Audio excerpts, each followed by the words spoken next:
Hi. So today I want to talk to you about the ongoing saga of the Snowflake data breach. Full disclosure, I'm not a huge fan of Snowflake. And later in this video, I'll explain why. But first, I want to go and talk about what we know.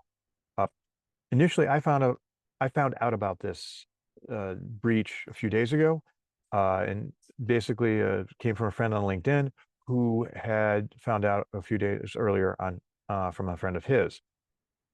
Evidently, two companies, Ticketmaster, which is part of Live Nation, and a Spanish bank, Santander, uh, had reported that they had suffered a data breach.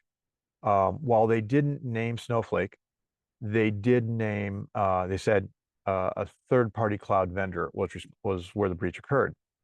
Now, we know that it was Snowflake because one of the research groups, Hudson Rock, had identified or talked with the hacker collective that did the breach, and they had admitted or said Snowflake.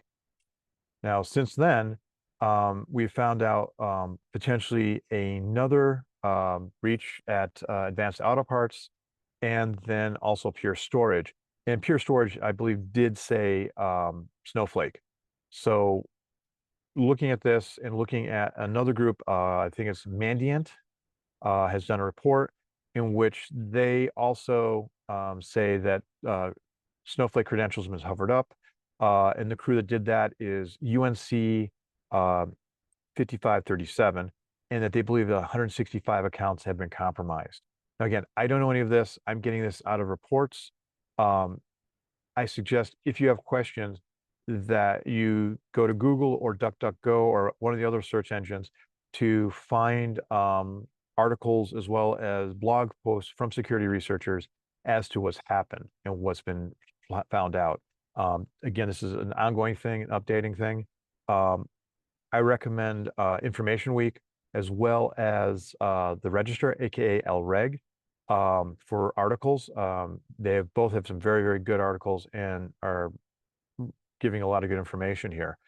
Um, that said, this is kind of important in that if you are a customer of Snowflake and you do have PII and PHI information on Snowflake, you are at risk. You have a certain amount of liability. If you are a publicly traded company, you have a fiduciary responsibility to announce the data breach and to make your customers aware of it. At the same time, if you are not, if you are a partner of Snowflake's or you do consulting work for customers who have Snowflake, as a data architect, solutions architect, in any of the C-level roles, you need to take a look and make sure that your use of Snowflake is in alignment with your data security policies. That said, one of the reasons why I don't like Snowflake is that many, many moons ago, while I was working at a global insurance company, I was tasked with evaluating Snowflake and seeing if it was a viable platform that we could use. Now, doing my due diligence, one of the things that stuck out is that, hey, we want to take your data outside of your four walls, whether that be on-prem or colo or your VPC, and bring it into Snowflake where we'll store it.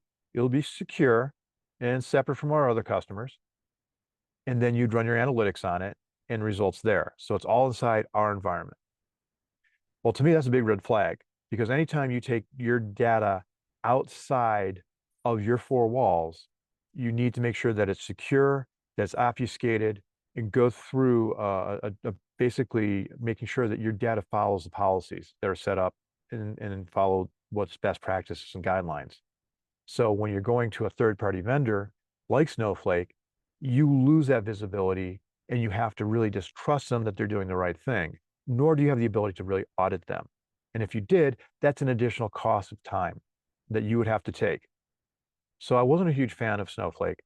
Rather than just nix it myself, I went a step further and got guidance from the CISO, my peers at the CISO team within the company. And if you don't have CISO, it's also InfoSec is another name for that type of team. So what I did is I talked to them, talked to the director. He listened to what I said, saw what I was talking about, and agreed with me that you really can't use Snowflake, especially if you have PHI, PII information. You are basically handing over the keys to your data. And that's something that they would never do and would never not be allowed. So that's why I don't like Snowflake, because of the fact that you are forcing them, trusting them to take charge of your data. Fast forward a couple of years after that, because other companies like other banks and companies in fintech or insurance all had the same type of constraints where they are very conservative and must protect their data, they created what's known as external tables. So the idea is that I can create a table or a data store inside my VPC, and as long as I can reference it and get access to it from Snowflake, they would look at it as an external table, and I can run a query against my data in my external table and work with the data and get the results. The problem is that's a false sense of security, because if you can access your data from outside, that means if Snowflake gets hacked, which they have been, then anybody who can access your data in Snowflake can also access these external tables. So they really are bypassing any security you put in place. So that's why it's important. And that's why you really have to take the time. So fast forward to today, and as we see more and more companies, potentially 165 or more companies at risk, if you are a customer of Snowflake and you do also have PII or PHI information in Snowflake, you need to look at your data and data policies and figure out how to mitigate your risk. If you are a partner of Snowflake or a consultant who deal with customers of Snowflake and trying to help them work with their data, you need to also help them with their policies and risk. I think any company that if you're a CIO, CTO, CDO, or solutions architect or data architect who are working with data in Snowflake, you need to go and take a look at what you're doing and making sure that it meets your company's security guidelines. I'm almost certain that it doesn't. Now, again, this is something that is still playing out, and hopefully we can avoid litigation, that we get to the bottom of it, and we have much more safer use of data. If you are somebody who is working data in the cloud and want to look at how to mitigate your risk and how to better secure your data, feel free to contact me. That said, if you believe I didn't say something correct and I made a mistake, please let me know in the comments below. If you think there's something I need to add to this, please bring it up in the comments below. If you liked what you saw, thumbs up. Again, thank you for taking the time to sit through this. As more information comes out, I'll be glad to talk about it. See you then.